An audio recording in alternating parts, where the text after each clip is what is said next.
যোৱাকালি অসম লোকসেৱা আয়োগে এই বছৰৰ যি লোকসেৱা আয়োগৰ পৰীক্ষা আছিল, মূল পৰীক্ষা ACS APSৰ বাবে এই পৰীক্ষাৰ ফলাফল ঘোষণা কৰিছে। আৰু ফলাফল ঘোষণা কৰাৰ পাছতেই ছাত্ৰ ছাত্ৰীসকলে যিসকল ছাত্ৰ ছাত্ৰীয়ে কৃতকাৰ্য হ'বলৈ সক্ষম হ'ল সেইসকল ছাত্ৰ ছাত্ৰীয়ে নিজৰ কৃতকাৰ্যতাৰ বাবে তেখেতসকলে উদযাপন কৰিছে, অভিভাৱকসকলে আশাৰে উদযাপন কৰিছে। কিন্তু তাৰে ঠিক অলপ পাছতে অসম লোকসেৱা আয়োগে সেই যি ফলাফল ঘোষণা কৰিছিল সেই ফলাফল বাতিল কৰিছে আৰু বাতিল কৰি ছাত্ৰ ছাত্ৰীৰ জীৱনলৈ চৰম হতাশাজনক এটা পৰিৱেশৰ সৃষ্টি কৰিছে। ছাত্ৰ ছাত্ৰীৰ জীৱনলৈ হেতালি খেলিছে। একদম স্পষ্ট কথা, সদৌ অসম ছাত্ৰ সন্থাৰ স্পষ্ট কথা যে অসম লোকসেৱা আয়োগ মাত্ৰ এটা বিল্ডিং নহয়। এই অসম লোকসেৱা আয়োগ অসমৰ মানুহৰ, অসমৰ মেধাৱী ছাত্ৰ ছাত্ৰীসকলৰ, যিসকল ছাত্ৰ ছাত্ৰীয়ে লোকসেৱাৰ দৰে বৃত্তিত জড়িত হৈ তেখেতসকলৰ আশাৰ এটা বিল্ডিং। এই অসম লোকসেৱা আয়োগৰ বিশ্বাসযোগ্যতা ৰক্ষা হ'ব লাগিব। এই অসম লোকসেৱা আয়োগৰ যি বিশ্বাসযোগ্যতা ভংগ হোৱা কাৰ্য কোনো কাৰণ গ্ৰহণযোগ্য হ'ব নোৱাৰে। আৰু অসম লোকসেৱা আয়োগে যি ফলাফল বাতিল কৰিলে এই ফলাফল চূড়ান্ত তালিকা অতি শীঘ্ৰে নিখুঁতভাৱে কোনো ছাত্ৰ ছাত্ৰী যাতে বঞ্চিত নহয়, যিসকল ছাত্ৰ ছাত্ৰীৰ নাম ঘোষণা হ'ল কোনো ছাত্ৰ ছাত্ৰী যাতে বঞ্চিত নোহোৱাকৈ তালিকা ঘোষণা কৰিব লাগিব। আৰু যাৰ ভুলৰ কাৰণে যোৱাকালি চূড়ান্ত তালিকা প্ৰকাশ হোৱাৰ পাছত ফলাফল প্ৰকাশ হোৱাৰ পিছত বাতিল কৰিবলগীয়া হয়, সেই লোকসকল কিন্তু তদন্তৰ আওতালৈ আহিব লাগিব। সেই লোকসকলক কিন্তু উচিত শাস্তি প্ৰদান কৰিব লাগিব।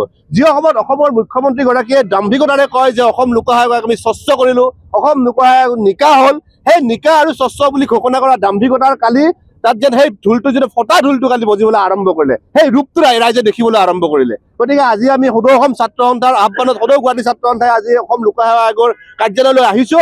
আমি আমাৰ বিক্ষোভ প্ৰদৰ্শন কৰিছো। আমাৰ স্পষ্ট কথা, অসম লোকসেৱা আয়োগৰ বিশ্বাসযোগ্যতা ৰক্ষা হ'বই লাগিব।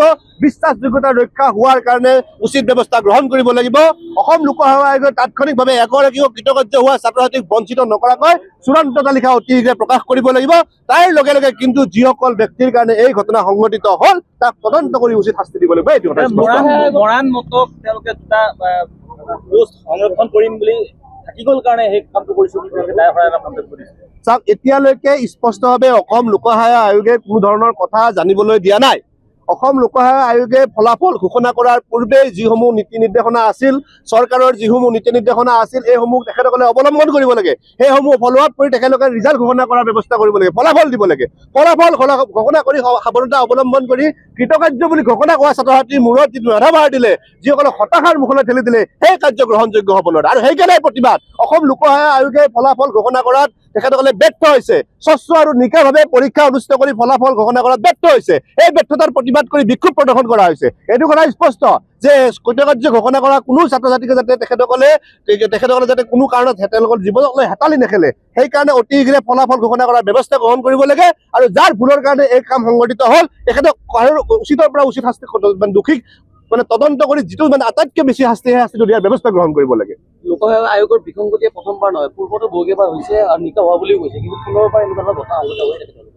আমি কৈছোৱে, অসমৰ মুখ্যমন্ত্ৰীগৰাকীয়ে দাম্ভিকতাৰে কয় যে অসম লোকসেৱা আয়োগক আমি নিকা কৰিলো, স্বচ্ছ কৰিলো, ফলাফল ঘোষণাত আমি আটাইতকৈ ভালভাৱে স্পষ্টভাৱে নিকা পৰ্যায়ত আমি দিবলৈ সক্ষম হৈছো। কিন্তু যোৱাকালিৰ যিটো পৰ্যায়, ফলাফল ঘোষণা কৰাৰ 1 ঘণ্টাৰ পিছতে ফলাফল বাতিল কৰিছে।